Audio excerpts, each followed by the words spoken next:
Welcome, everyone. Thank you for joining me on a Monday afternoon. This lecture is called Making Your Mark, and it is a specialized discussion on photographing craftsmen. So before we get into details, this is where you can find me. I'm usually terrible about putting up my contact information, so we're putting it up front first. The workshops, you can see most of the craftsman shoots that I do around the world, and Instagram is kind of the easiest way to find me and communicate with me. Some of you already actually know that to be true. And if you'd like a copy of the presentation afterwards, you can email me here. And if you're online, also you can email this address and I will send you the presentation for you to use however you prefer. So how did we really get started in this? We lose one screen? No, don't pay attention. Okay. So I was born and raised in New Jersey, which is not really known for its museums or culture for that matter. And one of the things that I discovered was that coming to New York City and going to places like the Met, it was the first time that I had actually encountered things that amazed me, and I couldn't tell where they came from because everything around me was so the same. And going to museums was an opportunity to see things that sparked an interest in objects, but at that time I didn't even know that it was craft. You know, I from a very early age I was attracted to art, and I always felt like I was an artist, but becoming a craftsman was something that took years to really develop. So we're going to go through a little bit of that process, and the aim of this is that I would like you to not have to go through the same trajectory that I went through because it takes too much time. So this is an effort to simplify it and make it accessible so that if you are going to photograph someone, you can come up to speed a lot quicker and you don't have to spend 10 years as an apprentice before you get there. So I've given a number of lectures for B&H, and this has actually been the one that I've been the most reluctant to give. You guys know Tony Bourdain? You know his show? I think that one thing that I've always felt is I loved Tony's show. And he had this problem where he would find a place that nobody knew about that was really cool, and it would go on the show, and then it would become too popular, and it was ruined. And this was something that he wrestled with his entire career. He speaks kind of openly about it. And I felt like one of the things about Craftsman is that it's a small world, it's a personal world, and it's one that doesn't operate at scale. It cannot sustain itself with 1,000 visitors a day. So as I've worked with craftsmen and worked in bringing people into craftsmen's spaces, most of the time we're talking like single digits. I don't bring huge quantities of people because there's something about the intimacy of that process that really gets lost at scale. So, you know, I found a little bit of kinship in what Tony Bourdain did because I think he did a nice job of balancing what he was doing, the exposure that he was giving people, and what that did for them, good in terms of exposure and development, and sometimes it's bad because it gets kind of overblown. So when we look at this, one of the things that we're trying to kind of get with craftsmen is to get out of the cliches. One thing that I consider to be a really big compliment that I've gotten from a lot of craftsmen who I photographed is that I don't shoot like a journalist. And I don't mean that as an offense to journalists, but it's not a news coverage thing. And I had one of the craftsmen that we'll see in here, Roberto, he was saying that one time he had a journalist crew, they came, they photographed inside of his workshop, and he was cutting some wood for a boat that he was making. So he cuts the wood drops off, and they said, like, can you do that again? And he's like, no, it's cut. It's like, that's it. That's the one, that's the moment. You missed it. And a lot of craftsmen have said that, like, journalists will come in and try and, like, stylize what they're doing to make it look the way that people expect it to look. And that's not been my approach. As someone who has spent a number of years building things, there's a sort of a authenticity to the way that things are really done, and then there's the staged version that gets done for the camera. And I'm constantly looking for the moments where it's a real experience so that it reveals something that we don't have an expectation of. This is a Craftsman formula. Everything that we're looking at today, it starts here. And it's something that, it's in one way totally approachable. Everyone is working with some material. It's usually something that's not terribly exotic. A lot of people have this idea that what craftsmen do, they start with like amazing materials, as if photographers need to start with amazing cameras. The tools and the materials are kind of secondary. A lot of craftsmen start with really simple, humble materials that if they gave to somebody else, they wouldn't be able to transform them the way that they do. So everything that we're looking at is a material with an idea, something that you can actually see, and then the craftsman. And when these things get blended together, all of a sudden the process of creation starts to reveal itself. And it's that moment that has really kept me traveling around the world trying to see these things, because you're combining something that's very physical with something that's invisible, and it all passes through a person, like the person sitting next to you. You can't really, when you look at a craftsman, you can't really see what they've done. Like you look at someone who's a national treasure and they've been making work in their family for 15 generations. But when you sit them down at a restaurant, there's nothing that you can really see. You have to extract this from them to be able to get an understanding as to what they're doing. So this is kind of in the back of my head, what I'm always thinking about. Now, as you go into spaces, you're going to have a different level of understanding of what you're looking at. A lot of what I do in other portions of my life, people are asking me for information. Right? If I'm teaching a workshop, it's because they're looking for some level of expertise. If I'm doing commercial work, it's because I have presumably some level of expertise in shooting that. If I'm doing design consultation, people are asking for my opinion in this. Craftsmanship is one of these things where it allows me to stay a beginner, because there's no way as I move through different workshops in different cultures that I will ever, in 100 lifetimes, grasp everything that I'm looking at. So it's really nice to be able to step back to like the beginner side of the equation. And when you get back there and you sometimes don't know what you're looking for, one of the easiest things to start with is just the materials. Start with like the primordial elements that people are dealing with and really see what do they do with them. So that's where I start, and I find it's a fairly easy place for anyone, even if they have no background in what they're looking at, to just start thinking about. Does that make sense? One thing I'm going to skip in this are the technical side and the artistic side of pictures. We did this in Picture This, just for anyone watching online who hasn't seen it, or if anyone in the audience hasn't.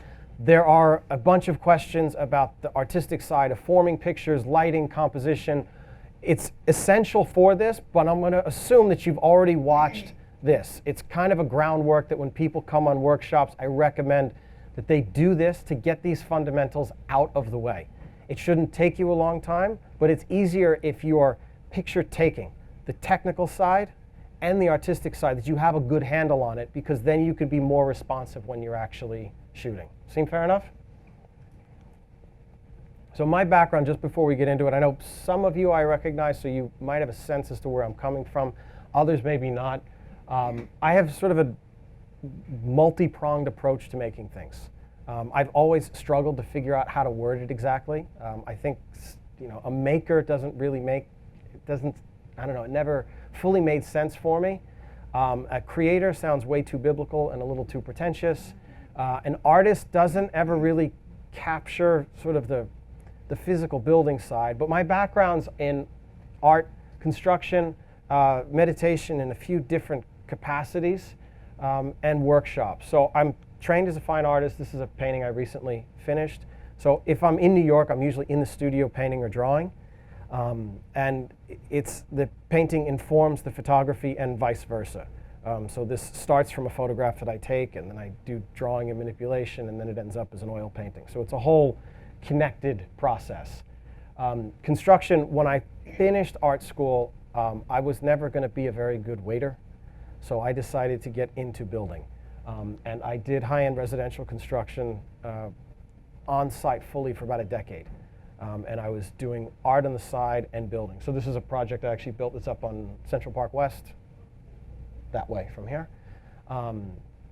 And I still do a bit of design consultation. So when I come at building and craftsman, it's not just an interest. I mean, this was a full-on profession for me and still is something that I work in consultation. So I love building, and I learned building as an apprentice.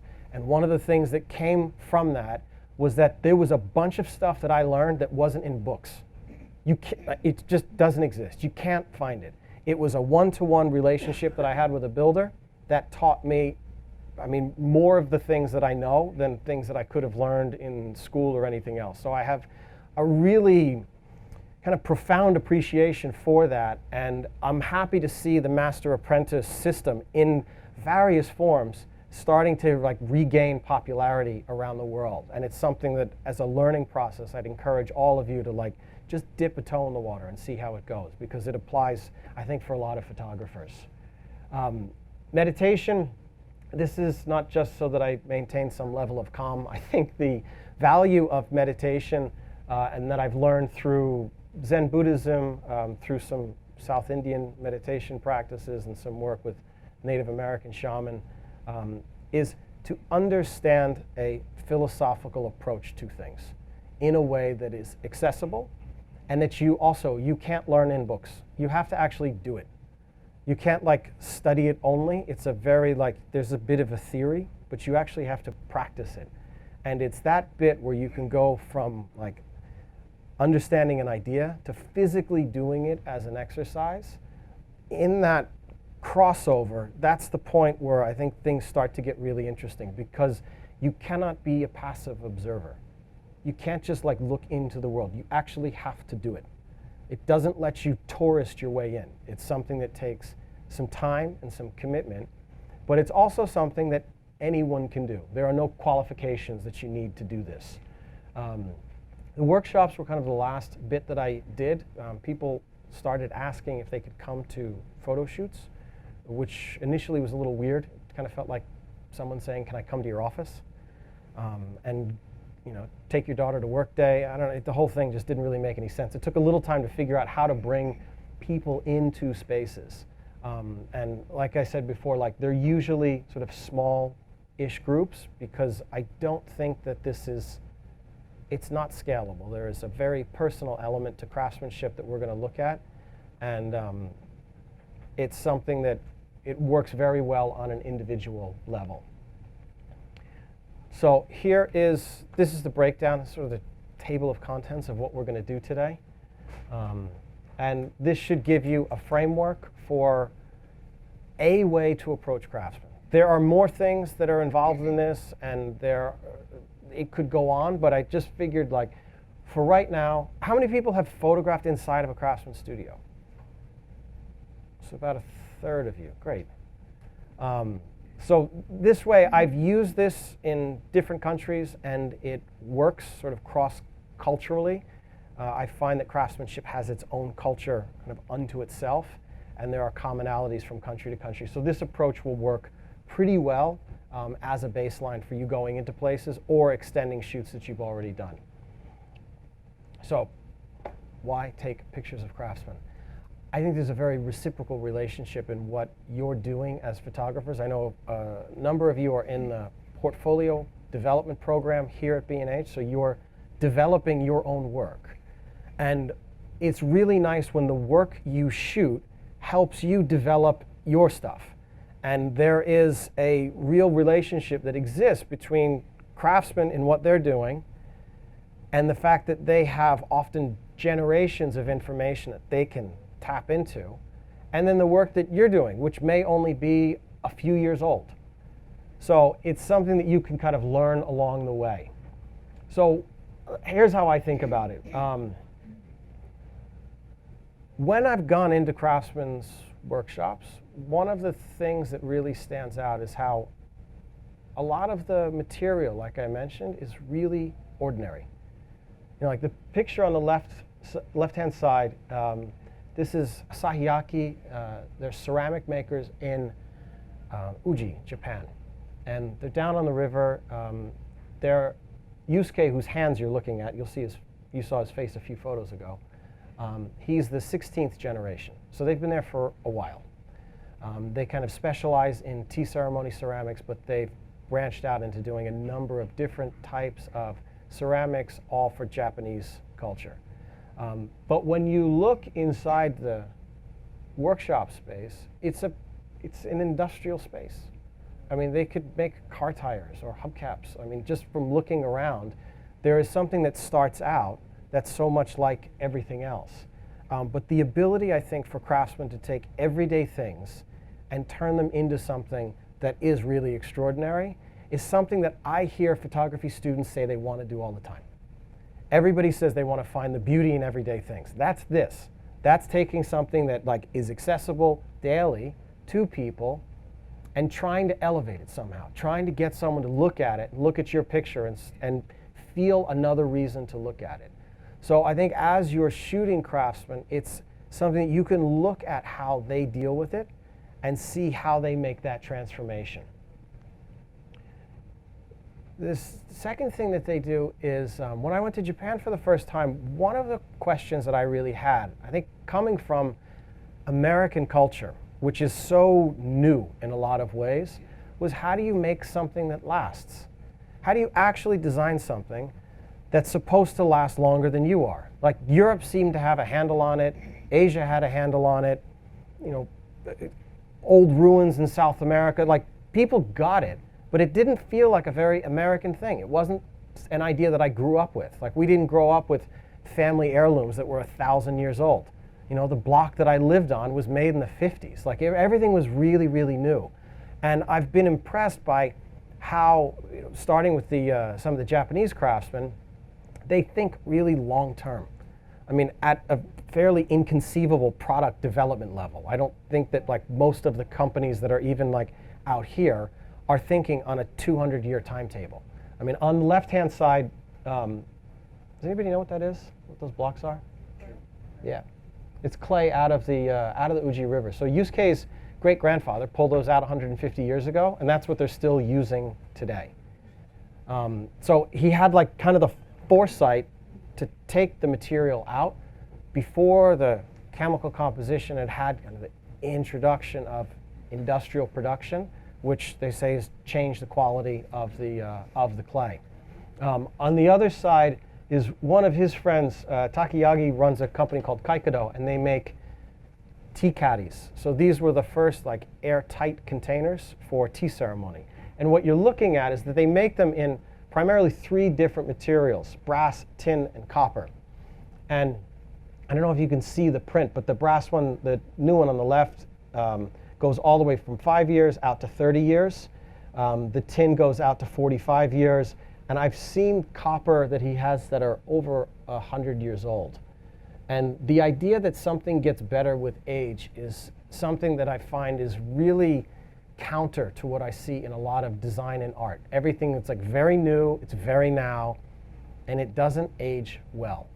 And the craftsmen have a really good understanding of how the materials age, so that in a way, they actually can look almost wrong when they're too new. They need some patina to kind of grow and develop over time.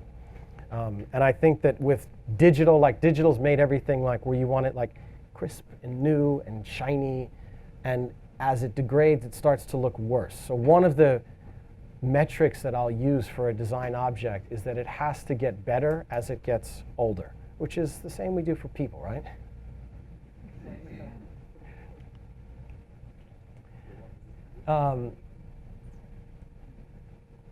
The next idea is that one of the commonalities that I found in the work that they do and what I see with photographers who get into whatever genre they're into, it doesn't have to be craftsmen particularly, but I really enjoy that photography, a bit different than painting and drawing, which is a studio practice mainly, is that it gets you out into the world and it changes your interaction with the world because you end up meeting people through this like social device of a camera.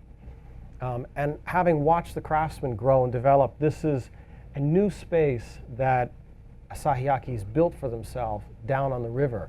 And it's only been after they've started traveling from Japan into Europe and into the US that it's grown in an unexpected way and it's developed into something new.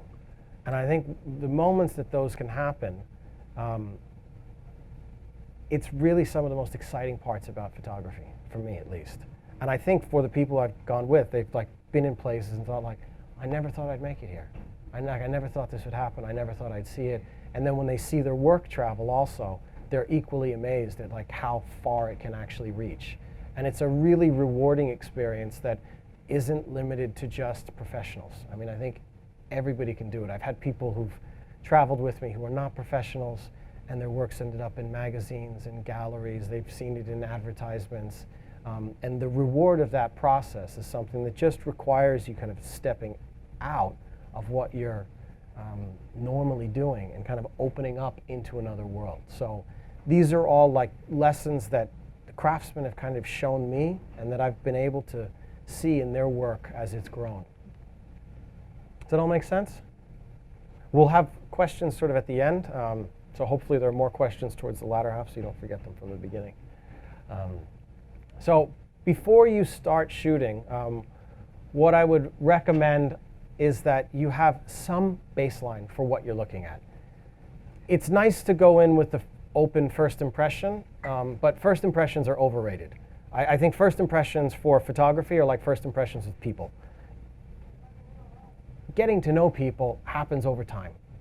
Very few people like interview well because they don't present themselves in their best form. You have to kind of spend a little time getting to know them. And in order to do that, it requires a little bit of experience and a little bit of education. So when I'm not shooting, I actually spend an awful lot of time reading because it's one of the easiest ways to be able to gain some background into something before I go in. So this was one thing I've always been really curious about are tattoo designs. So you see thousands of iterations of them, some really good and some really bad. But I wanted to go to the craftsmen who do all of the family crests. And I went to a shop in Kyoto just to see where that really originated from. So I'm constantly trying to like get as close to the source as possible. And that takes a bit of research. It's not something that just kind of plunks into your lap. It's not all online. I mean, a lot of the research that I've had to find going into Craftsman is in books and out-of-print publications. I'll warn you up front, a chunk of it is not very easy because it's not super popular. It doesn't do like incredibly well on Instagram, so it just doesn't have like this huge level of engagement. It lands more in a camp with like art history and historical research that it takes a little bit of time to tease this information out. The next thing that I try to do is that photography has someone in front of the lens and someone behind the lens. This relationship works better if it's reciprocal. I try to go into places being able to simultaneously offer something to the people who I'm working with. One thing that I accidentally discovered with craftsmen is that most of them are in the middle of redoing a website, always. It's just not in their forte. Being kind of digitally web-oriented is not their thing. So one of the ways in which I found the work that I'm doing syncs with them is that they're like, actually, yeah, we could use some new pictures.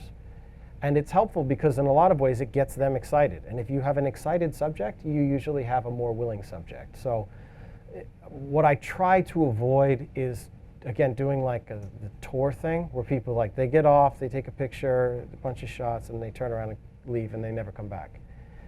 If you can have some integration with the people that you're working with, oftentimes they'll invite you back.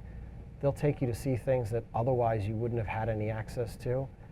And it really has opened up things that otherwise, I don't think I would have found on my own. Actually, I'm certain I would have found them on my own.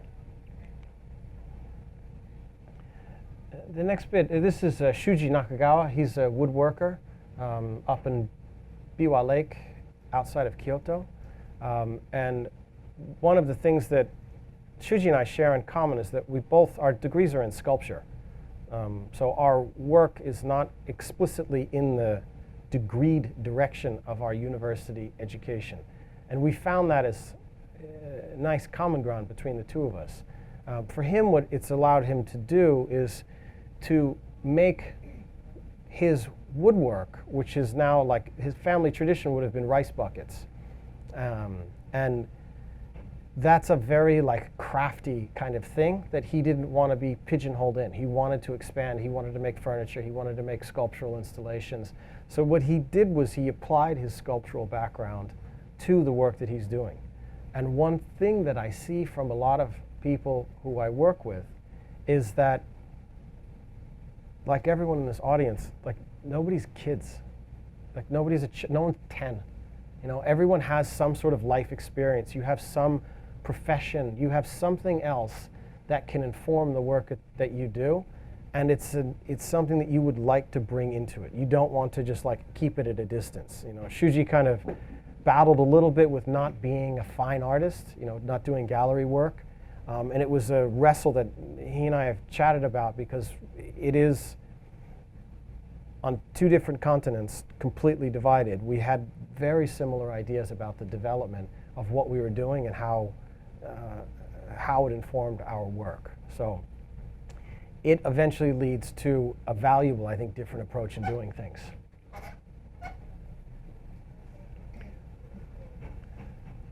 Now, for simple logistics, people ask like practical questions of like, how do you get into these places? It's safe to assume that most craftsman workshops are closed. They're private spaces. They're not often open to the public. They might be by appointment only or not at all. A lot of craftsmen, because of the tools, trade secrets, and history, have a tendency to not let people into their spaces. That's normal. You want to know that on the front end. Know that they're probably going to start with a no. They're not going to be like jumping for joy that you've decided to come to their workshop and photograph them. But as you work through it, a lot of the labor starts with emails and letters. And it's a very small but necessary step that if you skip, the whole conversation can just sort of stop. So there could be 6 months of emailing for 1 day of shooting. That's, for me, I find that to be pretty normal. It's not an immediate process where you can just ring somebody up unless you know them and say like, hey, can I come photograph your studio? I rarely find that to be the case. As you kind of work through your approaches, one of the things that you can also use are people who are like an associated connection. I put the website up here. This is a friend of mine, Ayako, who when I started photographing in Japan, she was not yet doing this. But she works as a liaison between people visiting internationally into Japan to photograph craftsmen. This is not like a plug for her, but I imagine someone's going to look at that and say, where's the website? It's there. That's like what she does. It's a small operation, but it's a really valuable thing to be able to have somebody on the ground where you're trying to work who can facilitate things, especially if there's language gaps and time differences. And this is, again, a really, really useful way to be able to work through craftsmen. On the left is Taka when I photographed him the first time. I think it was about 8 years ago. And here we are. This was back in November. He was just engraving something for my mother that I was picking up at his place. But one of the things that you'll find is that as you continue shooting, people will bring shoots to you. They will know your work, and they'll know what you're interested in, and they'll actually introduce you to other things. So it takes a little while to get some momentum going, but I mean, like one of the gentlemen you mentioned here, you might be shooting at Martin Guitars. And it's like there's a network of guitar makers across the country, actually across the world through luthiers. And one of the things that could occur is that it could sequentially build in a really nice way. And I found that a lot of craftsmen, because they have a similar lifestyle, that in countries, they all kind of know each other. So even if you're looking for something where you say like, I'm kind of looking for somebody who does like stained glass, like it might actually be one craftsman that introduces you to the next. So these are some of the really practical but very easy things that can get you from not having ever photographed anyone or approached them to being able to get access into places. The next bit is, what you bring. I shoot very light. I don't like a lot of equipment. This is my regular setup. I carry one body, 3 lenses, and a tripod. I don't always bring the tripod, but sometimes in low light spaces, I will bring it along. I've used a number of different camera systems. I stopped using a Hasselblad for a Leica because I was photographing in a monastery. This is back in film days. Hasselblad was too loud, and the cloth shutter of the Leica was quieter and smaller. So that's what I started with. And as it's gone from film to digital, I like it. I like it. It's simple. I never need to relearn it. I have no issue with what system people use. They come to me using Hasselblad, Phase, Nikon, Canon, Fuji, Olympus, Sony. It doesn't matter, but when you're photographing people who aren't photographed regularly, showing up with a huge bag of kit is a real big turnoff at the beginning. So I find that a little setup like this works. You might also notice, like, I don't shoot the most exotic Leica lenses. I prefer, since I travel with them, I like the Summicron line because it's light. It's small and light. Everything that I use, like it fits in a bag. And it seems like a sort of obvious thing, but it took me years to design a bag because I've tried Filson, Artist, Billingham, like Domke, a whole range of things, and each of them didn't do exactly what I wanted to. So I was like, okay, I'm just going to make something that fits what I need, because no matter what shoot I go on, and this is really, I'm sure YouTube comments going like this about, no, you need this, and if you have a 200 millimeter, it's fine. You can use a different approach. I try as a limitation to say that everything I need for a shoot fits in a bag that's that big. And if there is something more that I need, that's on me, and that's something that I need to really work out. So I travel light this way when I'm working. I think by design, biologically, this is not a talking arena while shooting. You've got 2 eyes and 2 ears, and this is really the primary input that you'll use while shooting. It's a nice space to be a beginner, and it's a really nice space to not know. It's great to go into a place and not fully know how things are done, and that's actually okay. You don't have to know the right answer, and part of that exploration is a really fun part of the whole process. Does that all make sense? So, actual shooting. As we go through, take a shot of that. As we go through spaces, I try to recommend to people ways to shoot so that you don't get overwhelmed. Because when you go into a place where people are working and they're doing different things around you, it's really easy to get overwhelmed by what's going on, and you don't know which way to turn. So this is going to kind of break down how I approach a shoot so that it's a little easier to approach. I recommend that when you go into places, do the easy shots first. Because the people inside of a workshop, they have to get used to you being there. You want to understand, like, you're not normally there. They have one extra body, and if it's a shop of 3 people or a shop of 15, one extra makes a big difference. You really have, like, not in a negative way, but it's disruptive having somebody else in your space. It's like having somebody else at your dining room table. It doesn't matter how pleasant they are, it's just like a different vibe. And that's what happens when you're shooting. So one of the things that's easy to do is make yourself not so seen. Go shoot a bunch of stuff that's not moving, because people who are looking at your work, they want to get the atmosphere. You want to get some of the elements around the work first. It also allows you to watch them at a distance to see how they work. So I always recommend, like, shoot the stuff that's not moving at the beginning.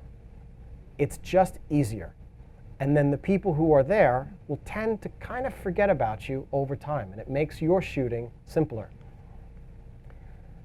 As you work down, then you can kind of work your way into their spaces. And these like little momentary things where someone is working on something, it's easier to do if they've already registered that you're shooting, they hear a shutter going, like they're just used to it. And it's kind of like touching somebody. Like they'll feel the first tap, but they don't feel tap 40 because you've been doing it the whole time. And that's kind of what the shooting is like, is that you just chip away at things little by little, and then you can watch things as they develop in a way that you don't have to be so obvious. If you go to take a picture and you're like, everyone's going to turn and look at you, and then it doesn't work. The whole thing is you want to just kind of like move around and do your shooting until like they can't even figure out like, are you shooting, are you not shooting? And it just allows them to go back to what they're doing. Now, almost every type of work that I've seen anywhere in the world, it doesn't matter if you're working at a desk down on Wall Street or a watchmaker's bench in Switzerland, work looks like this. That's it. It's somebody looking down at their hands at something. This is a terribly boring photo. And everyone does it. It's part of the making process, but it's not what you need to photograph. The parts that you usually want to photograph are the decision-making moments. It's when someone looks away or when they break that, because you can start to see them think. You can see them select things, and you can start to feel the gears in their brain move. So a lot of people I'll find when they go into workshops, someone will be working and they'll camp out right in front of them like this, and they'll spend 150 photographs of someone doing exactly the same thing. And you know, like, this is not going to work. This is not going to work. You have to kind of wait for them to move from one thing to another. And in these moments, what you're setting up to do is you set up a shot, and then you just wait. I mean, most of the time, I can actually take the camera away from my face and just watch the whole thing. And then when they move or when they start to do something, you just push. It's like it actually gets really simple. You don't have to move around a whole lot to do it. As with Craftsman, the hands are critical. But you have to observe them in a way that's specific to what they're doing. You can't just shoot hands. It doesn't work that way. Because everyone, as they're doing different work, they handle their material differently. So there should be a uniqueness to the craftsman in the way in which they're dealing with the work. So you find that when they speak, they have certain hand gestures. If they're Italian, they tend to have more hand gestures. Craftsmen are exactly the same way. Marta, when she's working on her looms, it is like you're watching someone on a harp as she's like working through things. And it's something that is really distinct to her. Having photographed her for a few years running now, it's just great watching her do this, and you can hear sort of the metal as it makes a sound as she like moves her hand across it. And it's something that is really, really specific to her. So when you look at hands, it's not just, oh, they have old wrinkly hands and like they look like a craftsman, and leave all that cliche stuff to the side. Watch what they're doing with them and how they hold them and what they do. And then it really starts to kind of open itself up as they're doing their work and as they're also speaking about their work. This is Hosai. This is Yusuke's father, he passed away just a few years ago. But he was a really expressive craftsman, especially for Japanese craftsmen who often tend to be very reserved. He was very expressive, and his hands, I couldn't help but thinking that, the way that he was after almost his entire lifetime of making ceramics, that like one bit of his work had kind of shaped his hands and his hands the other. I mean, there was just such an immediacy to the way that he worked with his hands and he worked with his fingers that were like, they were big and strong, but somehow very soft. There was a real, like when you shook his hand, it wasn't like this iron fist. It was like this big sort of soft pillow.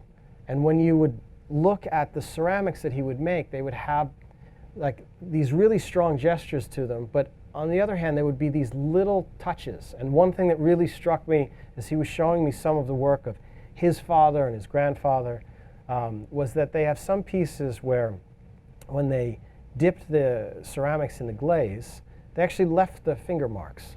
So that when you flip it back up, not only the print, but the mark of where their fingers were left the ceramics raw on there. And I just thought, like, looking at all of the generations where you could see their physical touch on the ceramics was such a nice moment. This is a little bit of what I mentioned before, how the craftsmen are not super into journalists. Sometimes they like the coverage, but they don't like always having to do the same thing. So with Craftsman, when you go, try and look for something unique. One of the things that I found, and this is, I guess, just a problem of the lexicon, there are craftswomen and craftsmen. I mean, I'd say it's nearly 60-40 that I find around the world. But the craftsmen are not all men. It's kind of a function of the language, at least in English. But being able to find people working in unexpected ways, I think, it's really a joy to have like a myth completely dispelled. The other bit, I'm sure for any of you who expressed interest in being artists or photographers younger in life, this is not like being a lawyer. No one like cheers you on and says like, this is a great idea. You're going to make a ton of money and be very successful. This does not happen with art and creative endeavors. But that doesn't mean that a lot of these craftsmen aren't. I mean, I think Marta has one of the most spectacular, if not the most spectacular studio I've ever found anywhere in the world. It's a weaving studio inside of a church. She has the best office I've ever seen. And this is totally unexpected. I mean, I remember when we went into the place for the first time, it was just like you walk in and these soaring ceilings, and because it had been a church at one point, it just had this grand effect, but I had never seen someone actually working in this space and like using this as a space where they created things. But it seems so sensible, and it is something that like she's not unaware of. There's nothing wrong with craftsmen being successful. They're not all, struggling, and that's, for people to be exposed to that idea, I think it really changes the way you can approach your own work. There is a very intimate connection to craft and culture. So I had done the picture on the right first years ago, and it was spurred by there was a book that Cartier-Bresson recommended on Kyudo. And I read the book, and it was a great book, but there were no pictures. So I wanted to go see Kyudo archers to see, like, what was this like? What did Cartier-Bresson read in the book and then see in Japan that he thought was so valuable to photographers? So my, very American approach to it, very matter of fact, was like, I'm just going to go. I'm going to go and see what this looks like. And when I was there, one of the things that kind of struck me was that everything that they were using was so specific and in some ways so antiquated. The bows that they were using, like I grew up doing some archery, but it was all very powerful. The bows as they fire, they're sort of soft. The arrows, they fly and they have just like this arc as they go down, and it was not in the way that I expected. So each of the archers talked about their bow and the arrows very lovingly. I mean, there's like a huge affection, aside from the fact that they can be incredibly expensive. So as they work their way up in the ranks of their own shooting, they become very connected to these objects. So I thought, like, well, let's go find the guy who makes the bows. Like, let's go see what that is like. Let's kind of trace back through the culture further to see where it comes from. I'd made that shot, and I thought, like, where does that thing come from? What's the world that produces that? And Shibata-san is one of the, I think he's actually the longest lineage generation craftsman I photographed. His family's 21 generations in Kyoto making bows for Kyudo. And you can see it's still done by hand.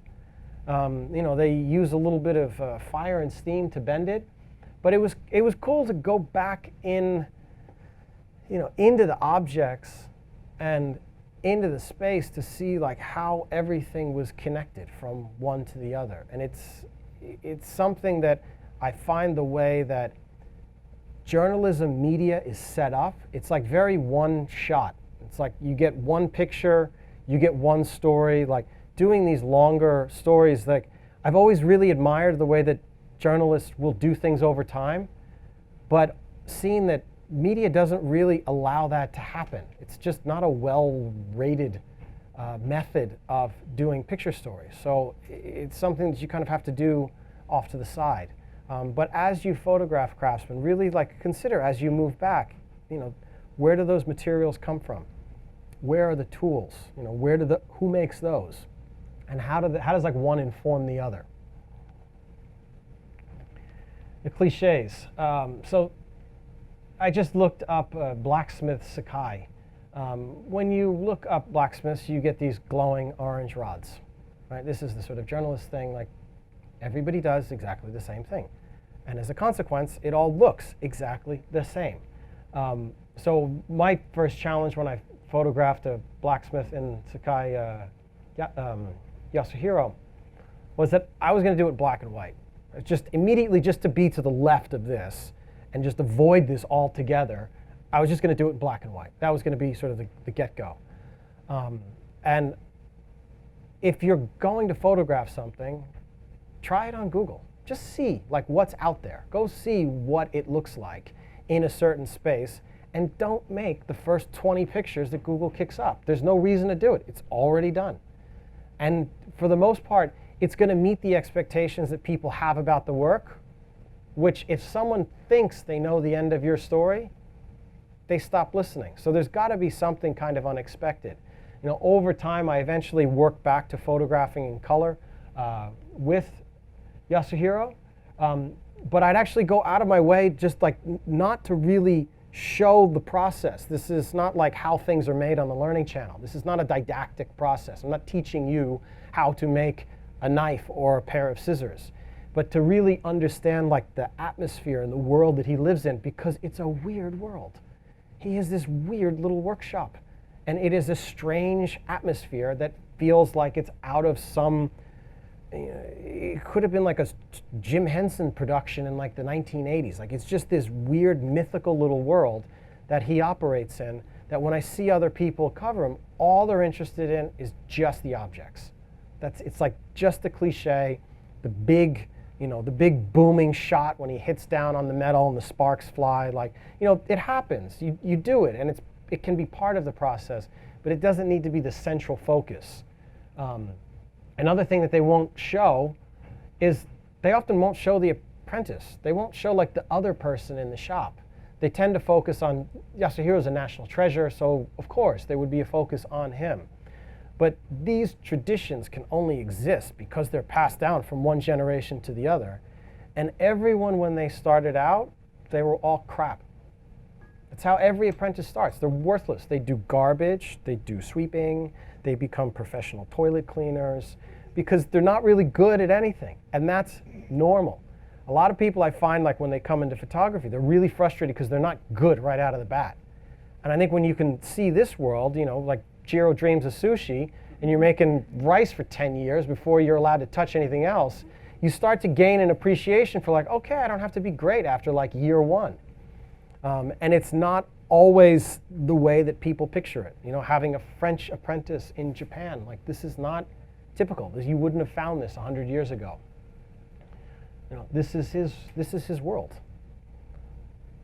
And there's an authenticity to it, but it's also not terribly glamorous. This is like, I don't imagine the New York Times would really ever care about this. This is not news. And to be able to separate where you see your work and the work that craftsmen are doing, I wish I had a photograph of what some of these shops looked like 100 years ago. There's almost no record. There's no pictures of them. We don't have a lot of names of people. I'm also kind of interested in Japanese rock gardens. They have one name of one artist who worked on them. That's it, just one. It's like it was not a regarded profession.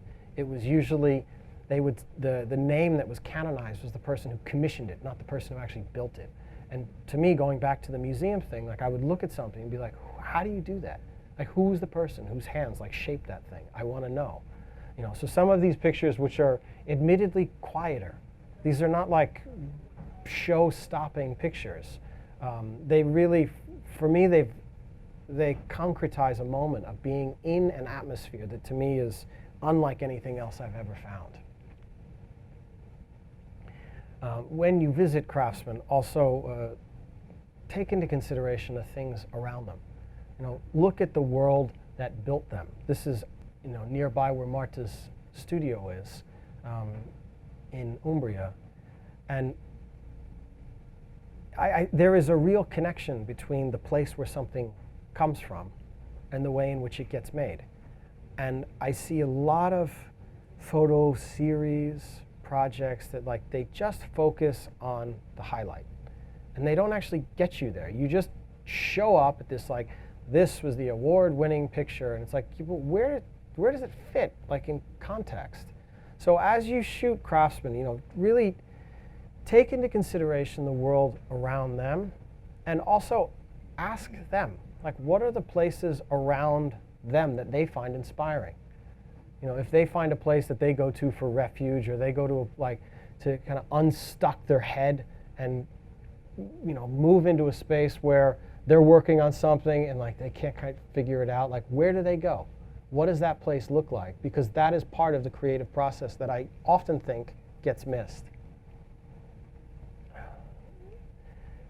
Finding patterns. When you do get into shooting the highlights of somebody doing something, one of the things that you can know about craftsmen is that they rarely do something only once. They might do it once in a day, but they're going to do it again. And when you watch people work, it's better to watch them work a few times. So as they were working on this bow, you can see they're steaming it, and then they start to insert bamboo wedges to shape the wood as they work their way all the way down the bow. So what I'll recommend to people is that when you go, just sit. Just go and watch and sit. Don't do anything. Don't put your camera up to your face. You know, don't shoot. Just watch. Because they're going to do it, in this case, 85 times. And you can figure out what the shot's going to be as you watch them do it. And you don't have to, I mean, forget burning film, you know, digital memory's free and cheap. But you're also going to exhaust your eye. I find that after about 2 hours of shooting in a workshop, pictures decline. The quality goes down, your eye gets tired, your brain gets slow, and it's because you've just exhausted yourself. You've licked a salt block for an hour, and then you've tried to have a wine tasting. It doesn't work. So in order to balance that, it's easiest if you can open your focus and work in a way that you watch them do things and think like, all right, like he's going to go here, and the guy's going to reach over, there's going to be another burst of steam, and like you get the rhythm and you get the pattern of it, and then it's not so frantic shooting. You're like, oh my God, I got to get this picture now, now, now, now, now. It's a much more relaxed process. This is a very practical one and not a plug for yoga, but I do think that a lot of the work that I find myself doing, I'm on the floor. And this is not explicit to Japan, but a lot of craftsman work, you have to get down low and bend. One thing that I can immediately tell in portfolios is if everybody takes all their pictures from here. Camera's here, slightly tipped down, and the vantage point on all the shots is all even. In order to shoot, I remember a story from a guy, Danny Lyon. He's more on the retired side of a journalist, and he was saying that in his early years he was doing a lot of work with the Hells Angels and motorcycle gangs out in the West. And he was like, you know, it's a young man's game. He's like, I used to be jumping on and off of motorcycles like all the time, and it was exhausting. He's like, but I was 20, so it didn't really matter. And as he got older, he had to find slightly different ways to shoot to work with his body in the way that he could shoot. So his subject matter actually shifted as his point of view shifted and as his body shifted. But it is something like, most of the time when I'm shooting, it really is something like this. I'm like ducked behind something with my back against a corner. There's not very much room. It's not, there's nothing glorious or glamorous. It's not it's not an exceptional hardship, but it is something to really consider, is that most of the time when you're photographing craftsmen, they're at the optimal angle for working, so you have to work around them. So after you shoot, after you do your first shoot, after you do your 5th shoot, after you do your 100th shoot, these are some things that I try to consider in an effort to move past just the initial impressions. So Asada Kawara he makes roof tiles in Japan. And if any of you have seen a Japanese temple, you can picture the big, heavy, pronounced roof tiles. And I think one of the things that's really interesting, particularly with his work, is that there's this transformation process that it goes through where you have the raw materials in piles and balls and packed into hand-done molds. And then all of a sudden they stop being the material. They turn into something different. And it's that moment that they switch, that something stops being just the wood or just the metal, and it changes, but it's not yet fully finished. Like, it's not fully installed. This is not the way that this work will actually live in its finished version, but it's somehow moved out of being just a material into something else. And that, to me, is it's a really defining moment in the craftsman, because it's where you see their work kind of leave the realm of normal and enter into a different realm.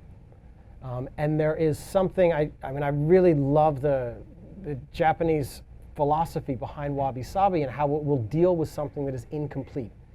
It's just not quite finished. You don't have to be this like pristine, fully done up temple to be able to photograph it.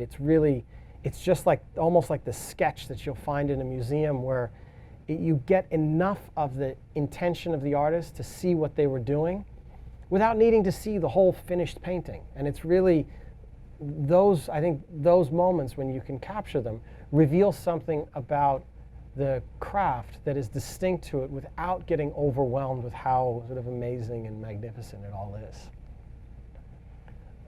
This is at Shuji's, he's got this stock of wood that's hanging outside, aging in the rain, and then like inside you can see the wood go through a progression. You see the pieces become slabs, you see the slabs cut into smaller sections, and you just watch this whole thing evolve in this world of wood, and that's what he lives in.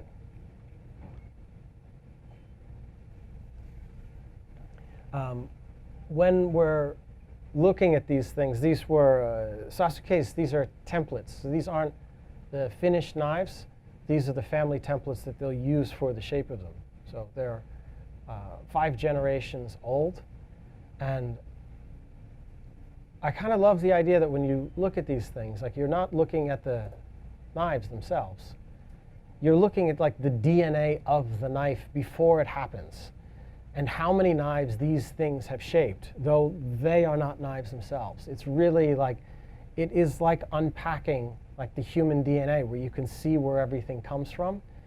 And there are these moments that, like, as I was researching blacksmiths in Japan, like, I didn't see a lot of this. Everyone was really focused on like the forge and the fire, the polished samurai sword, the finished blade, like all of these finish fetish things.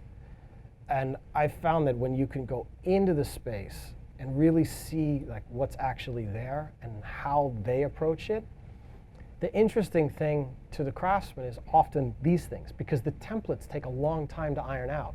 Once they get this kind of worked out, then making the work becomes a lot easier.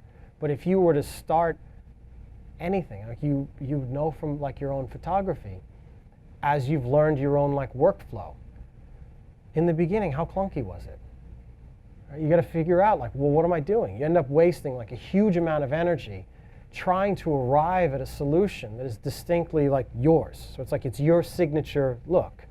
But to get to that, it's trying to figure out the template and being able to understand how people memorialize the template, the essentials of it, and how that works through to the work that they're doing. I think it's one of these great opportunities to be able to learn from them years in advance. I mean, I won't be around for 5 generations. I think I can safely say no one in this room will be around for 5 generations. So we have to make the best with the time that we have to be able to expedite what we're doing and not spend a huge amount of time, building up methods that'll never work for us. Once you've shot a few Craftsman locations, I think a really nice challenge to give yourself is to understand that photography is a multi-sensory experience that you are distilling down to one. You have a flat, still photograph at the end. But when you were making that, you were living, breathing, smelling, seeing, tasting. All of these things are going on, and then all we get is like one of those.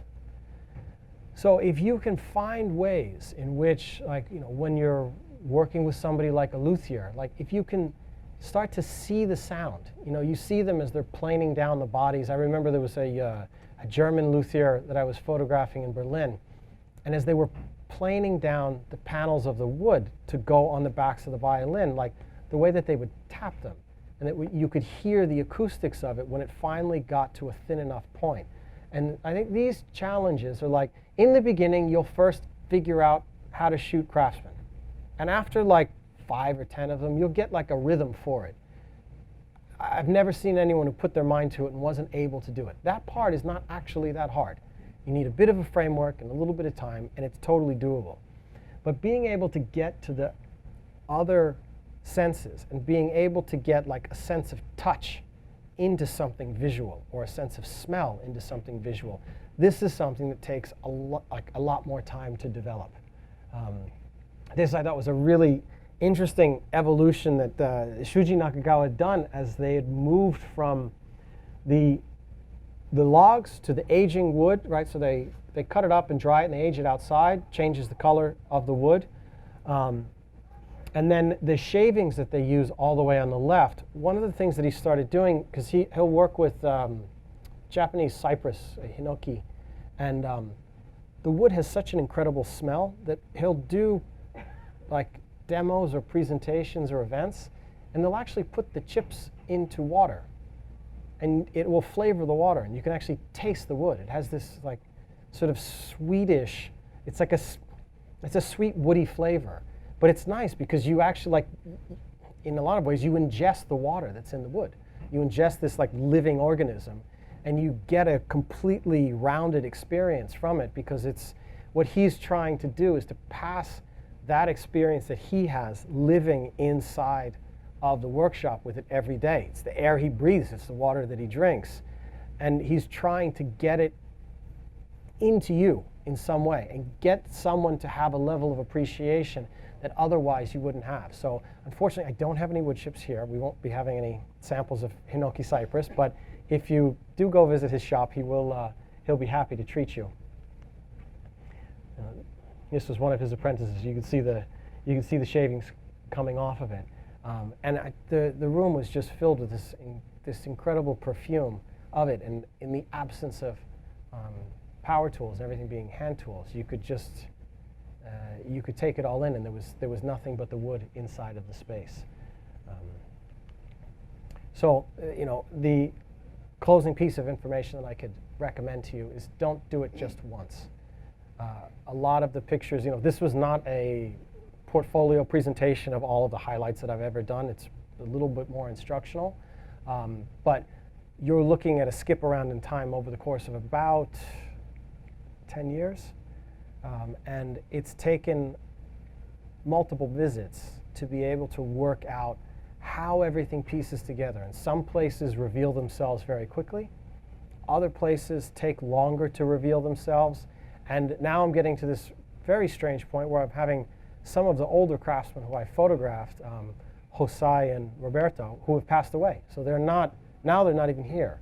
So there is a real important temporal element to what they're doing, that all we have left afterwards is just their work. So I encourage you, as you get into this, to be able to consider that you'll probably do it more than once, and the more you do it, the more rewarding it is. So thank you.